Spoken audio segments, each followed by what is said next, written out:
नमस्कार मंडळी, श्री स्वामी समर्थ.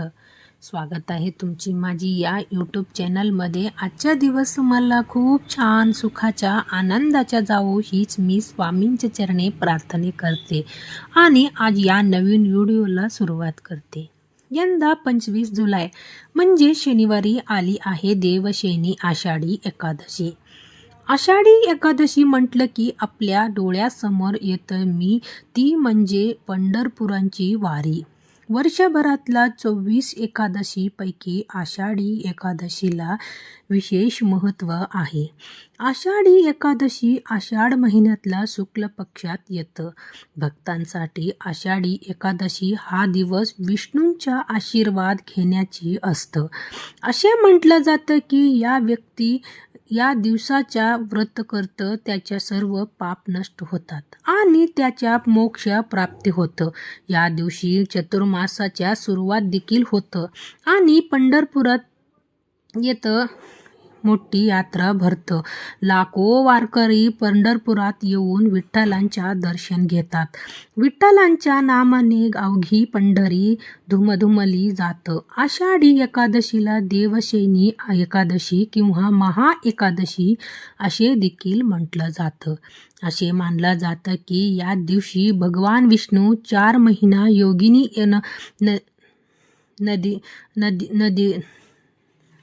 निद्रेत जातात आणि या काळाला चतुर्मास म्हणतात. ज्या दरम्यान भक्त भगवानाला प्रसन्न करण्यासाठी आणि त्यांचा आशीर्वाद मिळण्यासाठी विशेष आध्यात्मिकता पद्धती पाहतात.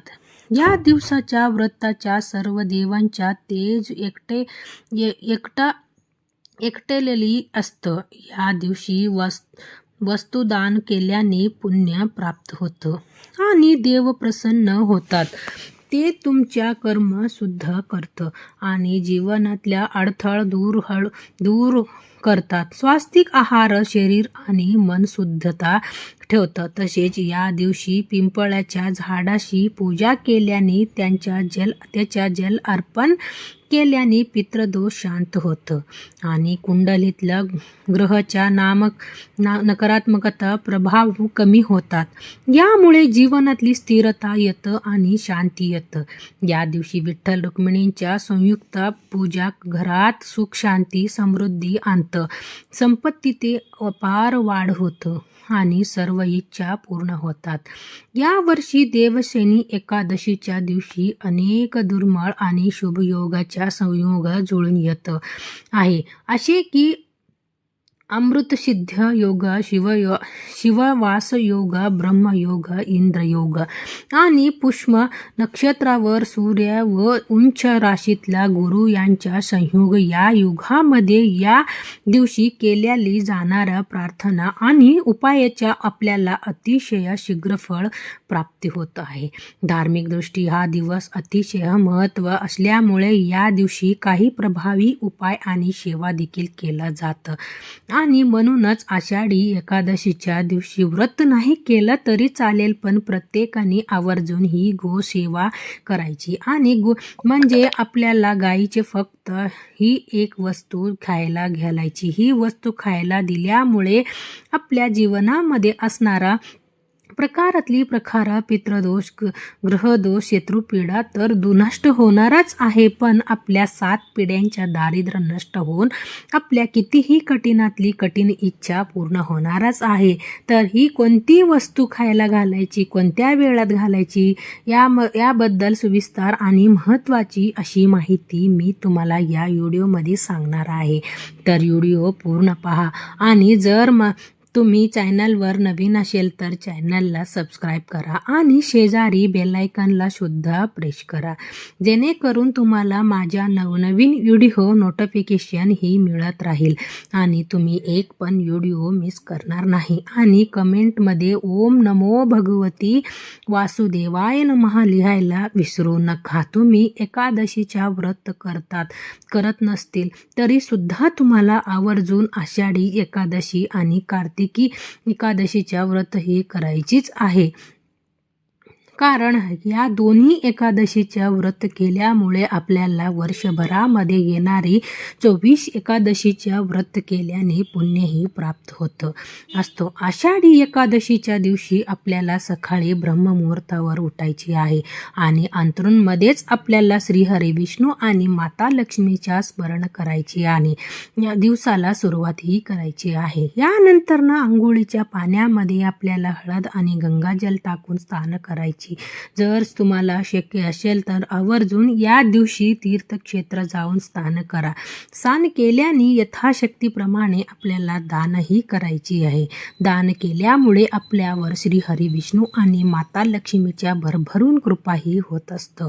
स्नान केल्याने आपल्याला स्वच्छ वस्त्र परिधान करायची. जर शक्य असेल तर या दिवशी लाल किंवा पिवळ्या रंगाच्या वस्त्र परिधान करायचे आहे. यानंतर सर्वप्रथम आपल्याला देवघरामध्ये दिवाही प्रज्वलित करून घ्यायची आहे. कारण कोणत्याही सेवा किंवा कोणतेही उपाय जर आपण अग्नीची साक्षीने केलं तर त्यामध्ये आपल्याला निश्चित सफलताही प्राप्त होत असतं. यानंतर आपल्याला व्रत करायचा संकल्प हा करायची आहे. आता तुमच्याकडे श्रीहरी विष्णूंच्या मूर्ती असेल किंवा तुमच्याकडे विठ्ठल रुक्मिणीच्या मूर्ती असेल किंवा तुमच्याकडे तुम्हाला पंचामृत किंवा जलाभिषेक करून घ्यायची आहे. पुन्हा स्वच्छ पुसून त्यांच्या स्थानावर ठेवायचे. आता हळद अर्पण करून घ्यायची आहे. यानंतर पिवळी फुलं पिवळी फळं श्रीहरी विष्णूंच्या अतिशय प्रिय ती अर्पण घ्यायची आहे. आणि यात त्यांना सर्वात जास्त प्रिय ते म्हणजे तुळस. आता तुळशीचे तुम्ही पत्र अर्पण करू शकता किंवा तुळशीचा हार बनवून ते सुद्धा अर्पण करू शकता. आपण तुळशीच्या पत्र अर्पण करणार तेव्हा आवर्जून आपल्याला आपल्या मनातली इच्छाही पूर्ण करण्याकरता आपल्याला प्रार्थना करायची. असं केल्यामुळे आपल्या सर्व इच्छा मनोकामना पूर्ण होतात. यानंतर आपल्याला विष्णू सहस्त्रनामाच्या पठण किंवा श्रवणी करायची आहे. विठ्ठलांच्या अभंग किंवा आरती करून घ्यायची आहे. असेच आषाढी एकादशीच्या व्रत कथेच्या पठण किंवा श्रवण सुद्धा करून घ्यायची आहे. गोडावा नैवेद्य अर्पण करून घ्यायची आहे. अशी रीतीने आपल्याला पूजा करून घ्यायची आहे. आता ही गोसावी आपल्याला कधी करायची तर आषाढी एकादशीच्या दिवशी. अगदी तुम्ही सकाळपासून ते संध्याकाळपर्यंत कधीही गोसावी जी आहे ती करू शकता. कारण हिंदू धर्मामध्ये गाय गंगा आणि गायत्रीला अनन्यसाधारण असं महत्त्व आहे. गायीचा जन्म हा समुद्र मंथातूनच कामधेनू गायीच्या रूपामध्ये झाला होता. याच्याबरोबर माता लक्ष्मीचा जन्म सुद्धा समुद्र मंथातूनच झाला होता. म्हणूनच गायीला माता लक्ष्मीच्या स्वरूप सुद्धा म्हटलं जातं.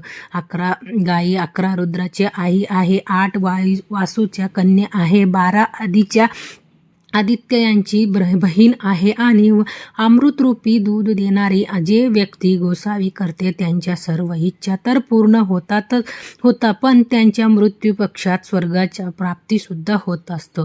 साक्षात श्री हरी विष्णूंच्या सुद्धा आपल्या कृपा अवतारामध्ये ही गोसावी केल्या होते आणि म्हणूनच त्यांना गोपाळ हे नाव मिळाला होता.